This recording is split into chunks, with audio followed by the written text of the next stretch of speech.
성도 여러분, 밤사님 주무셨습니까? 복된 새날이 밝았습니다. 찬양 드리면 하나 비벼주러 나가겠습니다. 382장 예전 찬송 432장입니다. 너 근심 걱정 마라. 382장입니다.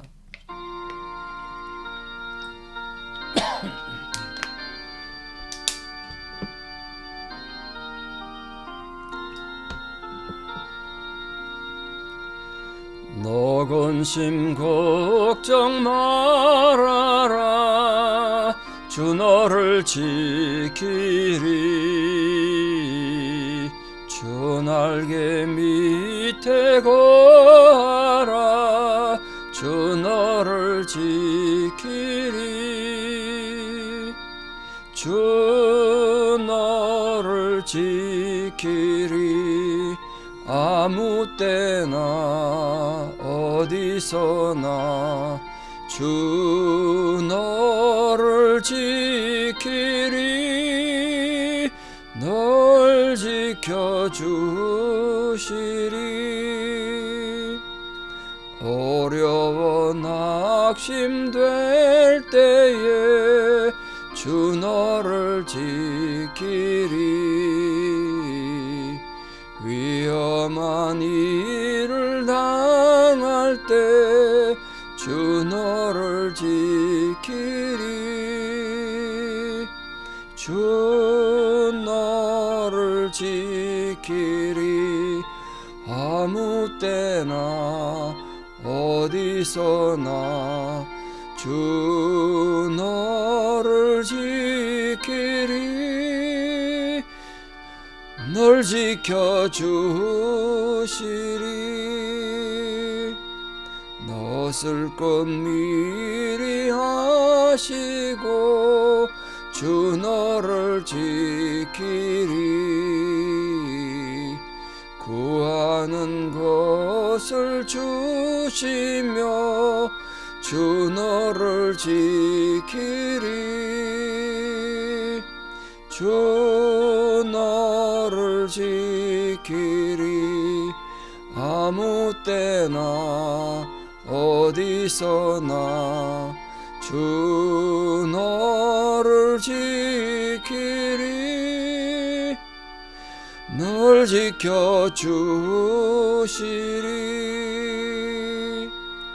어려운 시험 당해도 주 너를 지키리.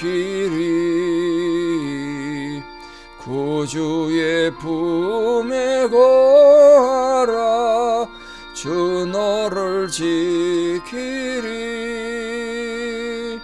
주 너를 지키리. 아무 때나 어디서나 주 너를 지키리. 널 지켜주시리.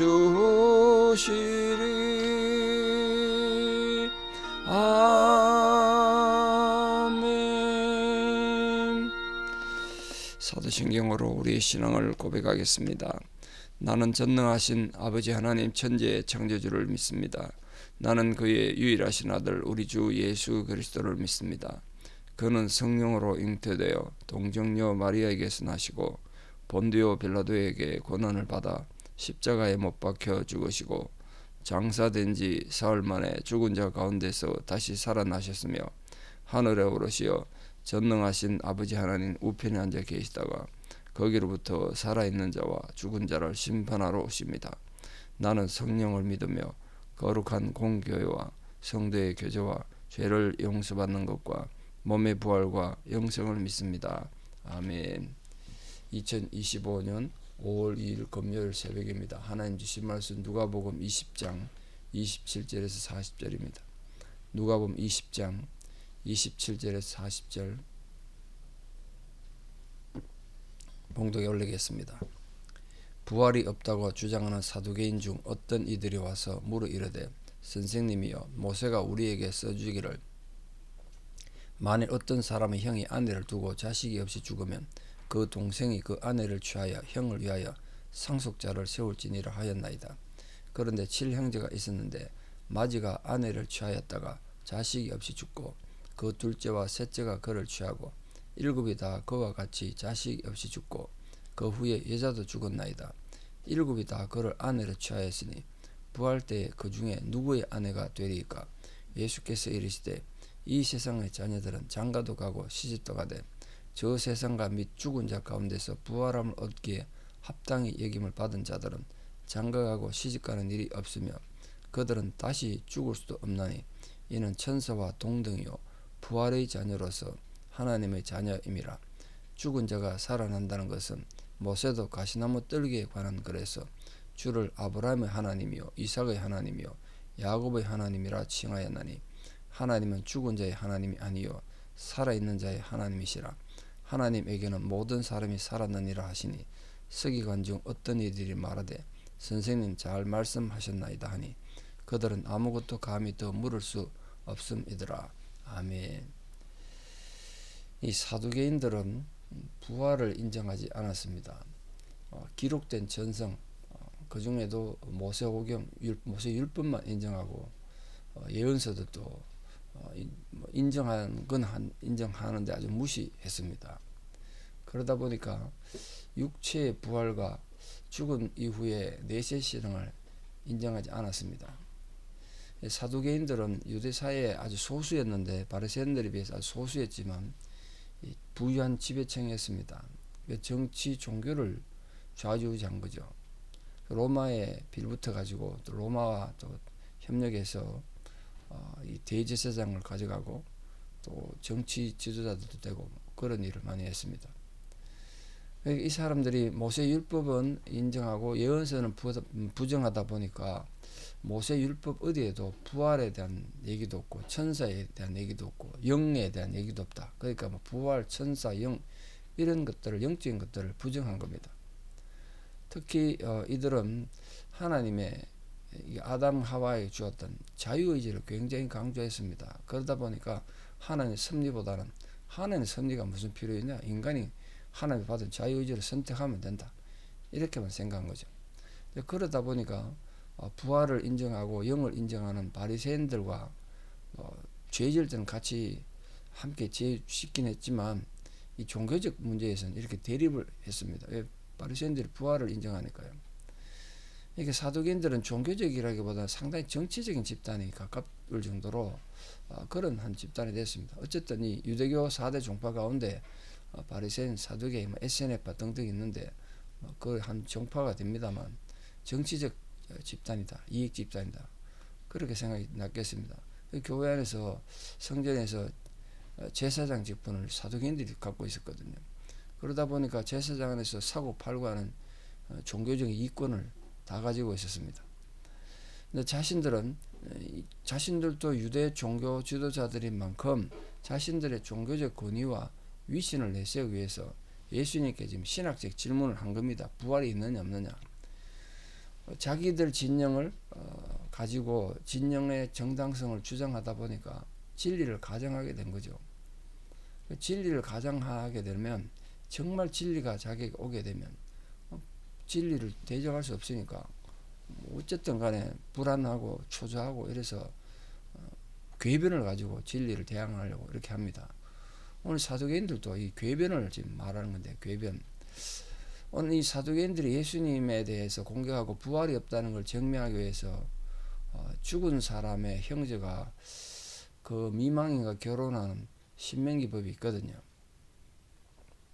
그걸 계대결혼, 대를 잇는 결혼 또는 형사취수제, 형이 죽고 나면 취수, 형수를 취한다. 그건 유목민들에게 많이 나타났습니다. 이스라엘 백성들만 그랬던 건 아니고요.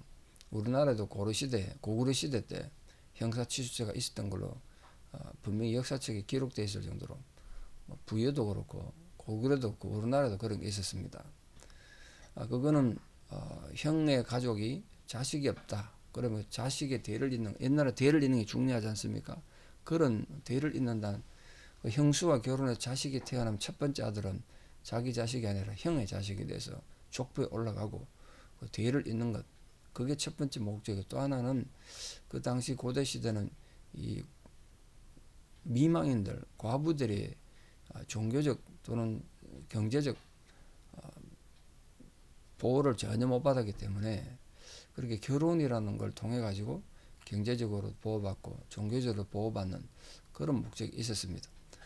하여간 이 이스라엘 백성 중에도 이런 대가 끊어지지 않도록 또 가문의 재산을 보존하기 위해서 계대 결혼, 형사 취수제가 있었다는 거예요. 사두개인이 7형제가 있었는데 첫째가 자식 없이 죽어서 둘째가 형수가 결혼했는데 둘째도 죽었네. 셋째도 그랬는데 죽고 7명이 다 결혼해서 죽었다. 그럼 나중에 부활이 있다 칩시다. 당신들 말처럼. 예수님 당신도 부활이 있다면서. 바리새인들도 부활이 있다는데 부활한 뒤에 천국에서 다 만날 거 아니냐. 7명의 남편이. 그럼 이 안에는 누구 남편, 누구 아느냐. 이렇게 질문한 겁니다. 자, 이 질문은 예수님에게 처음 한 게 아니고요. 사두개인들이 이 바리새인들에게 부활을 부정하기 위해서 늘 했던 질문이에요. 늘 했던 공격이야. 근데 바리새인들은 아무도 대답을 못한 겁니다. 이해하시겠습니까? 그 7명 중에 이 안에 누구 아니냐? 바리새인들이 할 말이 없는 거죠. 자기들이 이해를 못하니까. 근데 똑같은 질문을 이제 예수님도 대답 못할 거라 생각하고 자신들의 신학적 정당성, 그 부활이 없다는 걸 정당화하기 위해 가지고 당신도 이 질문에 대답 못할 걸 이러고 이제 질문한 겁니다.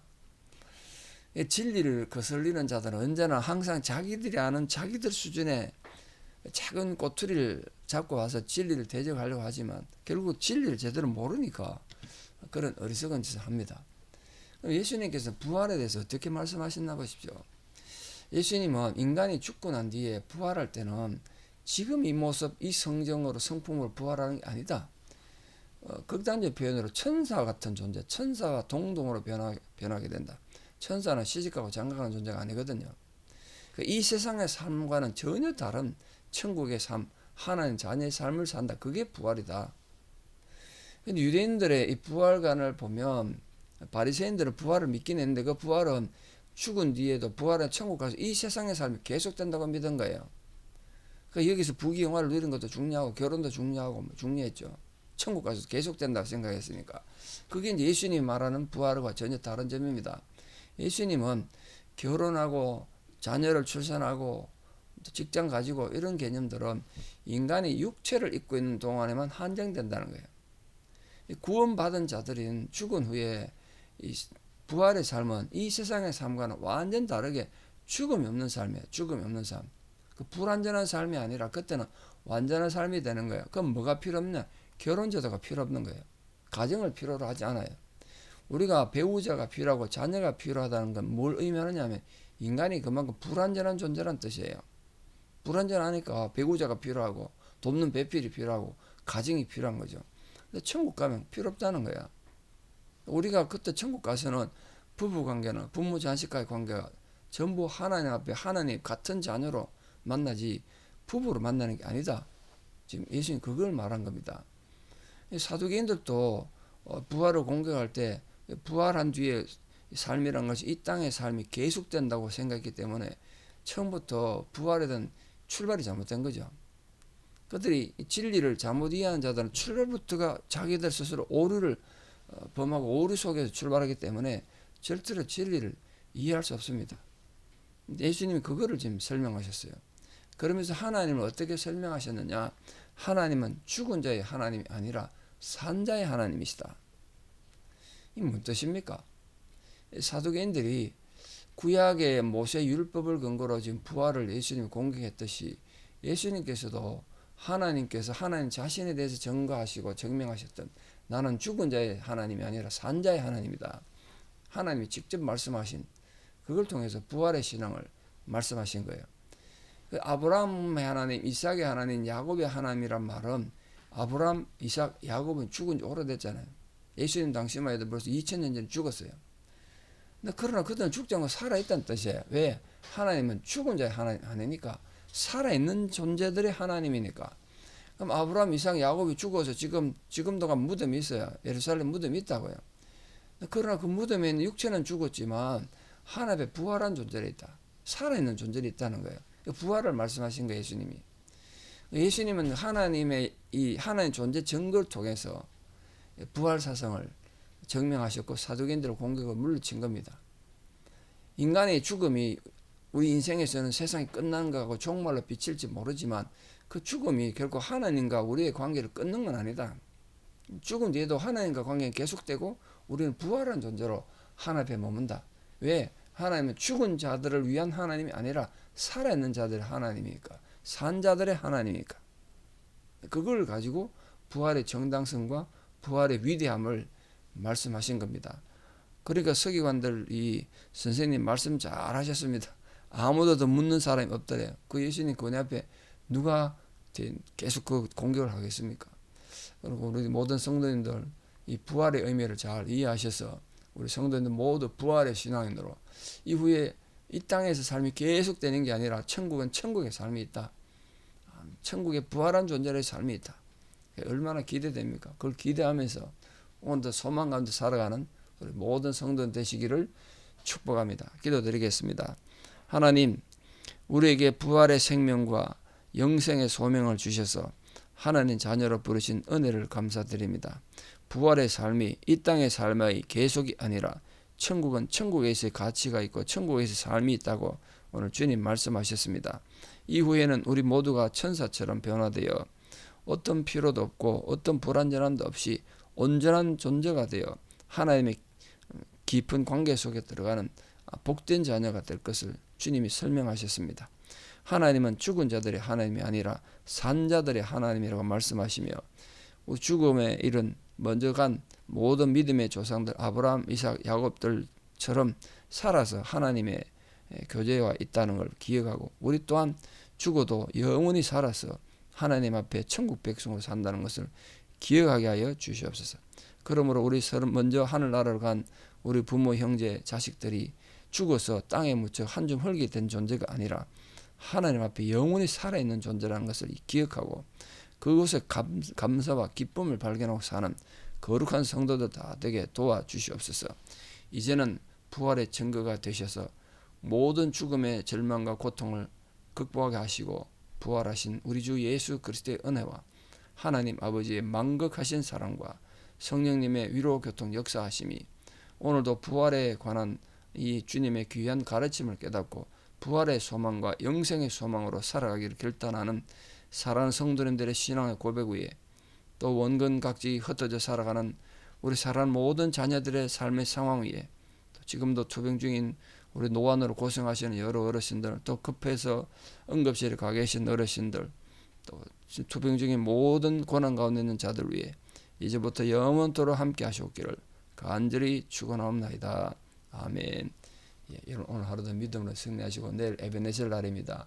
교회 오셔서 함께 청소도 하고 식사하고 교제하겠습니다. 감사합니다.